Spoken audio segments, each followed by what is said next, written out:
Welcome to Oklahoma Music Legends. I'm your host, Tommy Henshaw. You know, few rock bands made an impact like the southern rock band Lynyrd Skynyrd did on the 70s.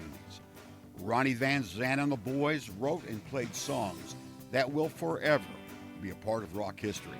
Now, you may not be aware of the two Oklahoma music makers who will forever be tied to Skynyrd history. Brother and sister Steve and Cassie Gaines. Stand by for their story.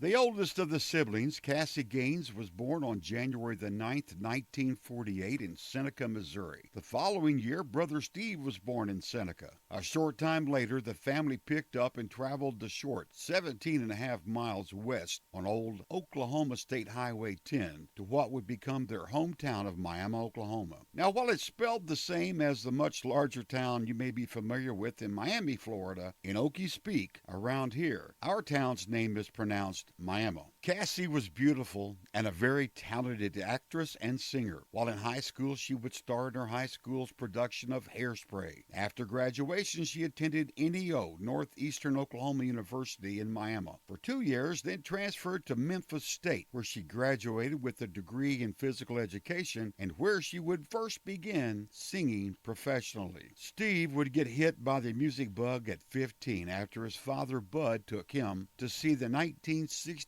performance of the Beatles in Kansas City. Steve worked on his father hard to get him a guitar on the trip back home. His father would purchase one for Steve upon arriving back in Miami. Steve began working hard to learn how to play. Throughout his high school and college years, he would begin and move in and out of local bands, seeming to experiment with all forms of music from country, rock, punk, and psychedelic. In 1970, Steve would join RIO Smokehouse, featuring a three-guitar attack. They would wind up in Memphis, where they would record with Jerry Phillips, son of Sam Phillips of Sun Records Studio. Sam Phillips signed the group to Hot Water Records, a subsidiary of the famous soul label Stax. In 72, he would join the band Detroit, which essentially was the Detroit Wheels minus Mitch Ryder. After leaving the band Detroit, Steve would return home with his wife Teresa, along with their baby girl Karina, who was named after the Taj Mahal version of the song, which featured Oklahoman Jesse Ed Davis on guitar. In 1973, Steve formed the group Crawdad, who would play for dances in and around the Oklahoma, Missouri, Kansas, and Arkansas area for the next few years.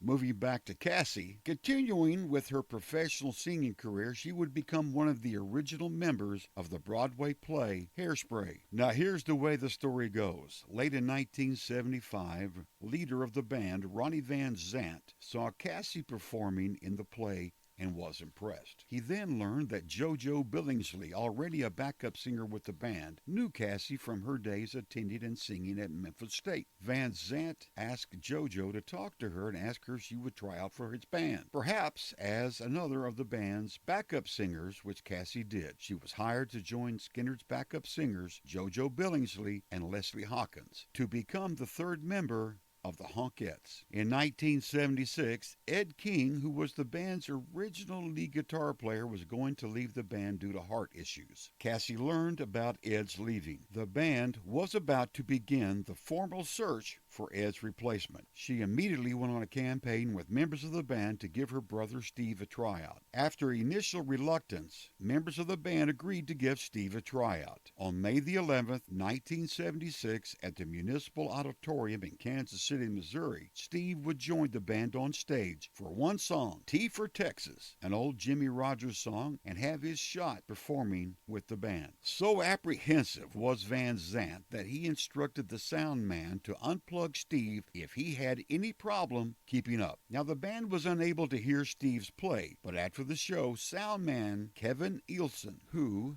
was listening through the headset, later told the band that Steve was an outstanding guitar player. After several informal jam sessions with Steve, he was hired to join the band just in time for the recording of Skynyrd's live album, One More for the Road. The first of 3 shows recorded was only Steve's third gig with the band. Steve's picking, singing, and songwriting skills were a major revelation to the band. Steve can be heard on Skynyrd's studio album 1977's Street Survivors. On the back of the album, you will find Steve credited with 2 songs of his own, one of which was Skynyrd's song, You Got That Right, and co-credited with 2 others with Van Zandt. Publicly and privately, Van Zandt was said to marvel at Steve's abilities, saying once in high praise of the newest addition to the band, "One day we will all be in his shadow." On October 20th, 1977, 3 days after the release of their album Street Survivor, and 5 days into the most successful ticket sales tour ever for the band, the charter plane carrying the band from Greenville, South Carolina, to their next gig in Baton Rouge, Louisiana, went down in a swamp outside of Gillsburg, Mississippi, which killed Ronnie Van Zant, Steve and Cassie Gaines, along with the band's assistant manager and the 2 pilots. In 2001, Steve was the subject of a song by band Drive-By Truckers entitled Cassie's Brother. In 2006, Steve Gaines, along with the other members of Lynyrd Skynyrd, were inducted into the Rock and Roll Hall of Fame. For unknown reasons, Cassie and the other Honkettes were left off the induction ceremony. But in 2018, both Cassie and Steve were inducted into the Oklahoma Hall of Fame, and to this day, both are hometown heroes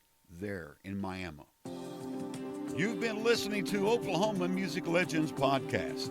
Help us spread the word. Tell your friends our podcast can be found on Spotify, iTunes, Buzzsprout, Stitcher, and on Google Music Play. Many of our podcasts are available on our Oklahoma Music Legends YouTube channel. Also on our website, oklahomamusiclegends.com. While there, take a minute to look through our picture gallery. Stay current by liking our Oklahoma Music Legends Facebook page. For Oklahoma Music Legends, I'm Tommy Henshaw. Hey, thanks for listening.